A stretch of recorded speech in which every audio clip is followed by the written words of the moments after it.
ये साखी है सिख धर्म के 10वें गुरु साहिब कमाल गुरु गोविंद सिंह महाराज जी की, जिन्होंने खालसा पंथ की स्थापना की।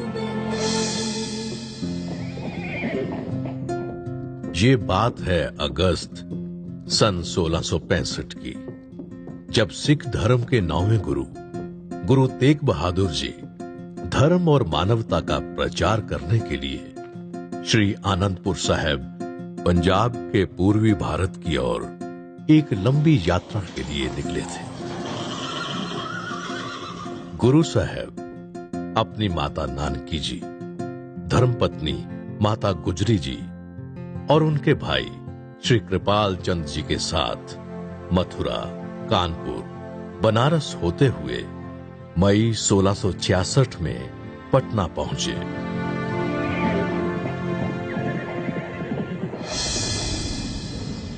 उन दिनों पटना में मौसम बहुत ही खराब था। बरसात थी कि रुकने का नाम ही नहीं ले रही थी। ऊपर से माता गुजरी जी की तबीयत भी बहुत खराब थी। ऐसी हालत में श्री गुरु तेग बहादुर जी ने माता गुजरी जी के लिए पटना में ही रुकने का बंदोबस्त किया। पटना के राजा फतेह चंद मैनी ने उनकी देखरेख का जिम्मा लिया और माता गुजरी जी के भाई श्री कृपाल चंद जी को परिवार की जिम्मेदारी देकर गुरु साहब खुद आगे आसाम की ओर यात्रा के लिए रवाना हो गए। 5 जनवरी 1666 को पटना की मुबारक धरती पर कलगीधर दशम पिता गुरु गोविंद सिंह महाराज जी का प्रकाश हुआ। उनका नाम गोविंद राय रखा गया। उनके जन्म के समय पटना से कई मील दूर करनाल जिले के एक छोटे से गांव थस्का में एक अनोखी घटना घटी। जब नमाज के समय सभी मुसलमान मक्का की ओर सजदा कर रहे थे, तभी एक फकीर मक्का की तरफ पीठ करके पूर्व दिशा में सजदा करने लगे। ये रब्बी फकीर सैयद भीकम शाह थे। फकीर को ऐसा करते देख उनके मुरीद हैरान हुए और पूछने लगे कि उन्होंने मक्का का अपमान करते हुए पश्चिम की बजाय पूर्व दिशा में सजदा क्यों किया। पीर भीकम शाह ने मुस्कुराते हुए अपने मुरीदों से कहा कि अभी अभी उन्हें पूर्व दिशा की ओर से आकाश में एक दिव्य प्रकाश का एहसास हुआ है। ये प्रकाश अलौकिक था। धरती पर एक रब्बी नूर का प्रकाश हुआ है और उस नूर से रूबरू होने के लिए हम सबको चलना चाहिए। फकीर की ये बात सुनकर सभी मुरीद पीर जी के साथ उस नूर की तलाश में चलने के लिए तैयार हो गए।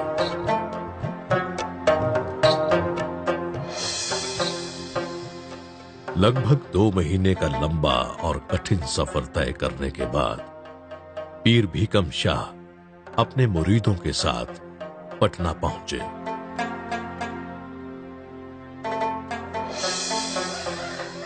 अपनी मंजिल पर पहुंचते ही उन्होंने सबसे पहले उस महल के आगे श्रद्धा से अपना शीश झुकाया जहां उस अलौकिक नूर का प्रकाश हुआ था।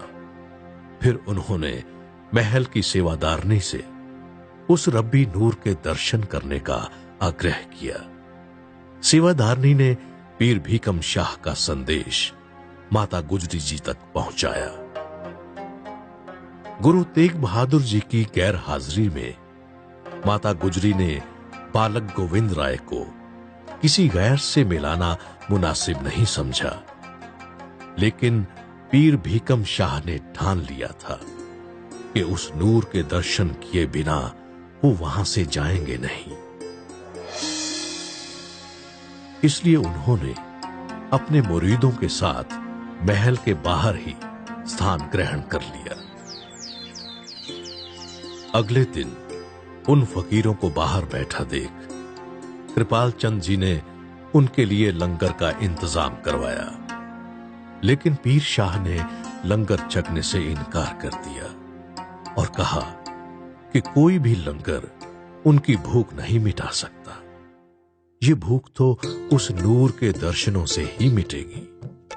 पीर शाह की श्रद्धा देख माता गुजरी जी ने उन्हें बालक गोविंद के दर्शन करने की इजाजत दे दी।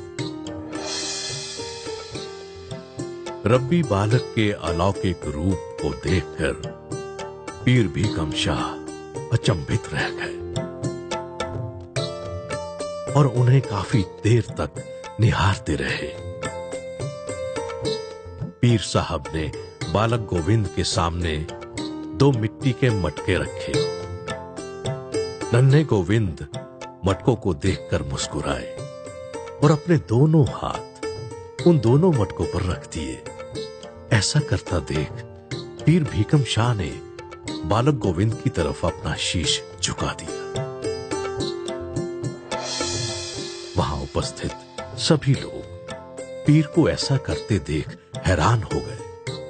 पूछने पर पीर भीकम शाह ने बताया कि दोनों मटकों में मिठाई थी, एक में हिंदू की दुकान से और दूसरे में मुसलमान की दुकान से। मैं जानना चाहता था कि बालक गोविंद किसका साथ देंगे। उन्होंने दोनों मटकों पर हाथ रखकर यह बताया कि उन्हें हिंदू और मुसलमान दोनों ही प्यारे हैं, इसलिए वो हिंदू और मुसलमान दोनों का साथ देंगे। यही रब्बी नूर आगे चलकर सृष्टि के सबसे बड़े नायक सरबंसदानी दशम पिता गुरु गोविंद सिंह जी महाराज बने। उस जगह जहां गुरु जी का प्रकाश हुआ, आज उसको तख्त श्री हरमंदर जी पटना साहिब के नाम से जाना जाता है, जो सिख धर्म के 5 तख्तों में